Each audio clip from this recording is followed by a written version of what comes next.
Nelson English no es una persona desconocida en el mundo de refinería, pero tampoco para Parlamento y Gobierno de Aruba. Después de basta años, está aquí a dar una presentación del Parlamento. Su presencia en Aruba trata de interés y oportunidad que Aruba por explorar para por abrir refinería back. There are opportunities that I think need to be evaluated very carefully, and I think those evaluations will indicate that there's a case to be made for reopening it. There's a lot of opportunities, and for a lot of different reasons. A lot of things are changing in the environment, some not so good. Refining is somewhat in distress in general, but I think there's some things that can be done in Aruba that would put it in a very competitive, or much more competitive posture than it is today.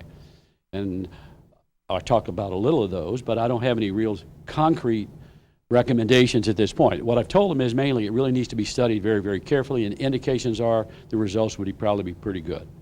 De en reunión a papia river diferente acercamiento ng pa refinería. We talked about a couple of approaches, not the least of which was private equity, venture capital is one, and I think that is somewhat of a reasonable approach. National oil companies are probably going to be less interested, perhaps. They have many other opportunities. And one of the things I said about Aruba was, Aruba's been, in the hands of major oil companies before, and they got out-competed for investment. Corporate investments are based on their corporate bottom line, not the bottom line of the refinery. The refinery may indicate it has a good chance to perform financially, but there may be another project in that company that can perform better. So guess what? Aruba doesn't get the money. And that's happened to Aruba. They've been out-competed. They were out-competed under Exxon. They were probably out-competed under Valero. They didn't get out-competed under Coastal because, we dealt with difficult circumstances and still operated and made big investments. I think you can find somebody like that again. It doesn't have to be a major oil company. Coastal was certainly not a major oil company, but it was a substantial company. And it also had a powerhouse behind it, which was Oscar Wyatt. He was a guy not to be denied. So, yeah, I think it's a tough job, but generally when something's tough, it requires determination. Sin embargo, quiere que fue tin hopi oportunidad.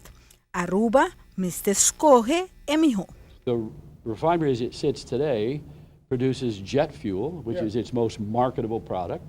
It produces off-road diesel, which is not the same as ultra-low sulfur diesel. And many times, and probably most times, it sells at a discount to ultra-low sulfur diesel. But there are times when it doesn't. There are times, there's so much in the market that they sell at the same price. So sometimes you get full market value for the diesel. Other times you don't. Some of the other products you never get market value for. Pa ATV Canal G5, Amita Farabukhout. Tiene momento na aqui English nota síntico ta su responsabilidade de papi com Valero e se está concernina governo de Aruba, su voluntad e perseverança.